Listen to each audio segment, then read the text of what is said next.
Good morning, જય સ્વામિનારાયણ. આજે સવારથી જ મારી છે ઓર્ડરની. ફર્સ્ટ ઓર્ડર ઉપમાનો હતો, રિપીટ કસ્ટમરનો હતો. ઉપમા રેડી કર્યો મેં, ઉપમા રેડી કરીને આપ્યો. બીજો ઓર્ડર બી મારો ઉપમાનો જ હતો. બીજો ઓર્ડર બી કરીને મેં ઉપમાનો રિપીટ કસ્ટમરનો જ હતો, એ બી મેં ઓર્ડર કમ્પ્લીટ કરીને આપ્યો. ત્રીજા ઓર્ડરમાં મારે વેજ પુલાવ ને ઉપમા હતો. તો હજુ તો આ ઓર્ડર પેક જ કરું છું અને ત્રીજો ઓર્ડર આવી ગયો, વેજ પુલાવ ને ઉપમા. એ બી મેં કસ્ટમરને રિપીટ કર્યો. અને જે વેજ પુલાવ ને ઉપમા હતો એ મારો 10મો ઓર્ડર હતો. મારા રિપીટ કસ્ટમરનો 10મો ઓર્ડર હતો.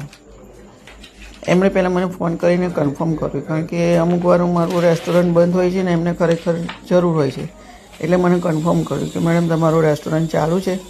1 વાગે મોસ્ટલી હું બંધ કરું છું, કેમ કે મારે બીજી બધી તૈયારી કરવાની હોય છે અને ક્યાંક કશું વસ્તુ લેવા જવાનું હોય છે. એટલે હું મોટા બને એમણે મને ફોન કર્યો કે ચાલુ છે. મેં કીધું હા. કે ઓકે. એમનો ઓર્ડર હતો, આ 10મો ઓર્ડર છે મારો એમનો. એટલી ખુશ છું કે ના પૂછે વાત. ફોન કરે પછી ઓર્ડર મેં કમ્પ્લીટ કર્યો. કમ્પ્લીટ કરીને હું રાઇડરને આપવા ગઈ. રાઇડર મારી બાજુમાં જ રહે છે, કારણ કે મોટા ભાગે આ ઓર્ડર મારા બાજુમાં જ છે. રાઇડર ઝોમેટોનો એ જ લઈ જાય છે, એટલે મારે એમને જ આપવાનો હતો. બાજુમાં હું આપવા જ ગઈ રાઇડરને. આપીને આવી અને મને 5 સ્ટાર બી આપ્યા. Thank you. આજના દિવસ માટે આટલું જ. બાય.